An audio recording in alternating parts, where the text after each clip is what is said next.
Welcome to The Hypnotist, the show that gives you inside access to cutting-edge hypnosis with real clients facing genuine issues. Brought to you by the hypnotherapist demanded by celebrities, CEOs, and even royalty, Adam Cox. These recordings took place live from Adam's clinic in London's world-famous Harley Street. This podcast features powerful hypnosis, so do not listen while driving or operating machinery. This recording is not suitable for those with epilepsy or severe mental health issues. So, get yourself comfortable and enjoy today's episode of The Hypnotist. Hi, it's Adam here, and in this episode of The Hypnotist, you'll be listening to a reasonably short hypnosis session that was created for a client that had a fear of germs and contamination.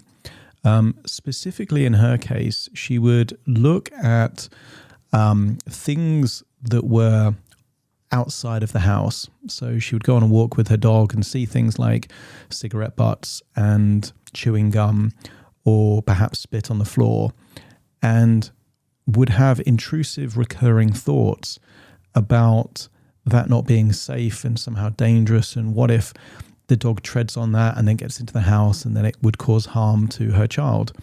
So there were recurring thoughts there. There were two key beliefs that she had. The first were that these things that most people would just not even notice were dangerous. And secondly, that she wouldn't be able to cope with the consequences of that. So there were two key beliefs. In this hypnosis session, you're going to hear a metaphor that allows her to entertain a different lens in which to view the same things, the same triggers. And that is through the lens that these things are harmless and manageable. And one of the key things that tends to be a way out of crippling anxiety is once you realize that the anxiety is not caused by the triggers, but by the evaluation that takes place about the triggers. And once you change the evaluation, or you change the beliefs connected to those triggers, exactly the same thing that was causing incredible amounts of anxiety, potentially even panic attacks, can then actually create a neutral response. But it tends to be the way in which the evaluation takes place. So this is going to be useful perhaps for anyone that has a fear of germs. It's called mysophobia. Mysophobia quite often is linked to obsessive compulsive disorder, because a lot of people will obsessively check and obsessively hand wash and things like that. So these are some of the clues that are there if you have this particular type of phobia. Obviously, this session was created for an individual with very specific triggers. So if you do find yourself with a heightened level of fear of germs or infections, or the idea of contamination, there will be a link in the show notes that you can schedule a free 30-minute consultation call to explore what it would be like to work with me. In the first instance, though, it's definitely worth listening to this just to see if this will give you the kind of reduction in anxiety that means that your life is more manageable. So find a quiet place where you won't be disturbed, relax, and enjoy the session.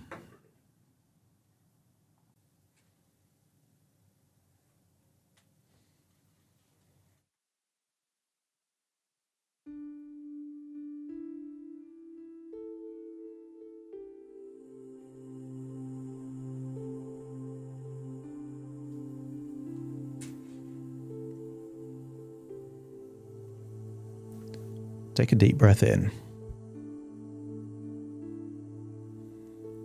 As you breathe in a resourceful feeling of relaxation.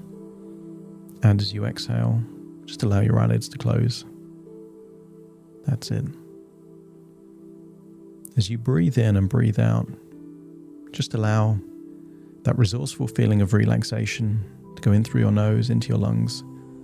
And as you exhale, allow any feelings of stress, tension, and anxiety to leave your body in your outward breath, enabling you to go deeper and deeper, relaxed. That's it. As you allow your body to relax, I want your imagination to become more activated.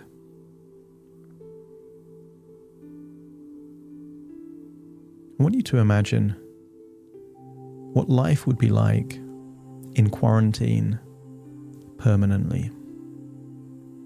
If a baby was born in an environment where they never got to go outside, everything was always sterilized.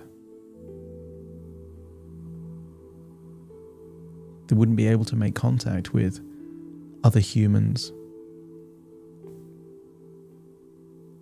And I want you to imagine seeing that baby growing up in this quarantine, sterilized environment for their entire life. But I want you to imagine that this baby was one of two twins, and the other twin had a normal life.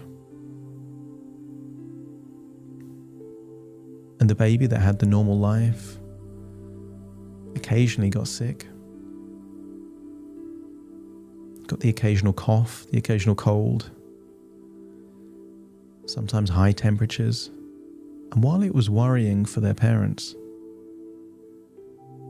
the baby always got better. And in doing so, built up an immune system, a strong immune system. And I want you to follow both lives of these identical twins, one spending a life in quarantine, filled with loneliness, and the other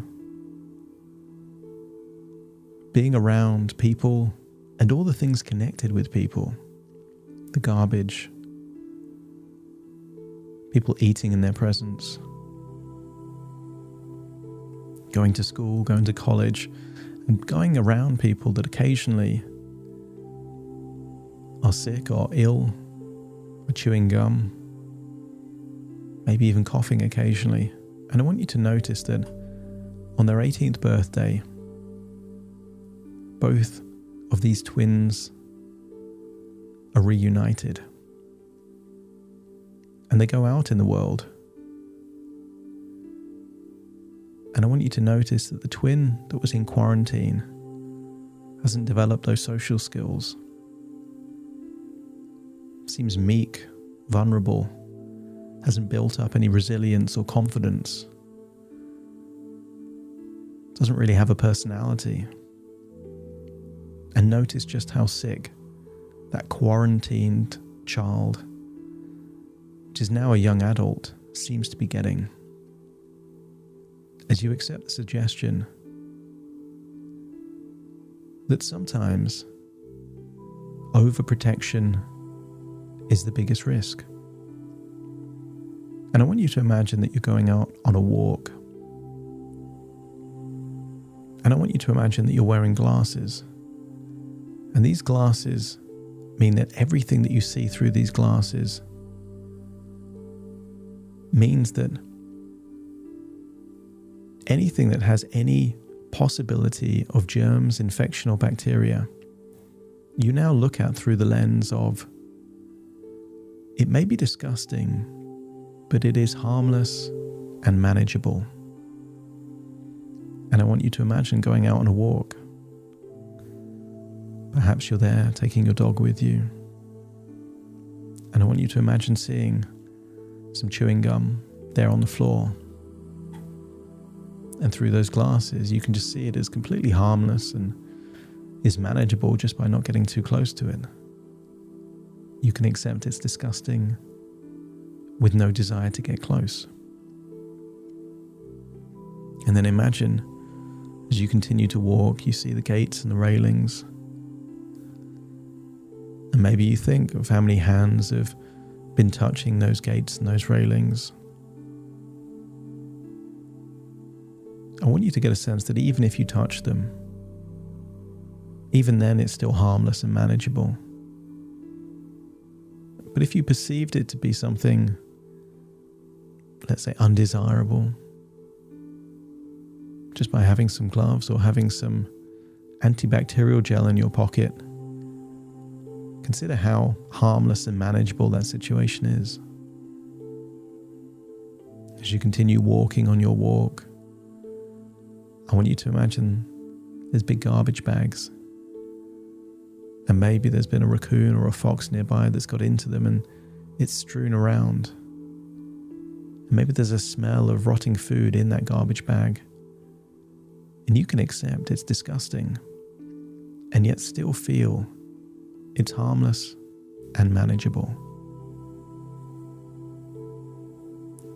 I want you to imagine walking past some office buildings, and maybe there's office workers out there taking cigarette breaks, and you can see the cigarette butts on the floor and acknowledge perhaps that it's disgusting, maybe even inconsiderate, but still feel that they are harmless and manageable. Just because you don't want to touch them doesn't mean they're dangerous in any way. They're just something undesirable for you. These glasses, as you're on this walk, enable you to see everything as harmless, completely harmless. I want you to manage one of these office workers has got some kind of infection or cough, and you can see them coughing or sneezing. You hear it, and you just create more space between you and them as you acknowledge it's disgusting, but harmless and manageable. As you continue walking up ahead, you can see that an inconsiderate member of the public has spat on the floor, and you can see the spit on the floor. As you acknowledge it's disgusting and also harmless. You wouldn't want to touch it. You wouldn't want to even stand near it, but it is harmless to you. Manageable just by creating distance. I want you to imagine that from this point forwards, your vigilance that you've had to these things in the real world, you will now apply to your thinking as you accept the suggestion. It is not the thing itself that causes anxiety, but the evaluation of the thing itself. And from this point forwards, all of that vigilance that you've been applying to real things in the real world, you will now apply to your own thinking, your own inner dialogue. And if you catch yourself saying something or doing something that has a presupposition of danger or the idea that you can't cope, I want you to imagine rewinding that thought or that behavior and then saying whatever you would say if you 100% believed that the thing itself was harmless and manageable. If your unconscious mind accepts this suggestion, let me know by nodding your head. That's right. Thoughts can be contagious. Thoughts can be infectious. And the real danger is in allowing untrue and unuseful thoughts to spread and multiply. And all you need to do is to rewind them and replace them with something that presupposes that they are both harmless and manageable, and notice just how much that anxiety reduces. Imagine returning to your home, appreciating that the fresh air you've had from your walk is actually boosting your immune system, making you healthy, and accept of just how harmless and manageable everything was out there in the world. No threats, no dangers, just the occasional disgusting thing that is easily manageable for you. Imagine sleeping that night, sleeping the best night's sleep you've had in a long while, because you've changed your relationship with what you evaluate to be dangerous. And in doing so, you open up the resources to protect you from the things that exist that truly are dangerous, that need your unconscious mind to protect you from those things, not these harmless, manageable things that you've been worrying about too much. I want you to return to the present as you take a deep breath in through your nose and out through your nose. Just wiggle your fingers, wiggle your toes, get a sense that you're back in your own physical body right now. As I now count from 1 to 10 to awaken you, you will awaken feeling resourceful, feeling at ease, feeling like you felt several years ago when you didn't have this hypervigilant evaluation, as you remember how much nicer it is to live in a world like that. Starting to count to awaken you. 1, 2, 3, waking up. 4, 5, 6, more alert. 7, 8, open your eyes, open your eyes. 9, 10, wide awake, wide awake, wide awake.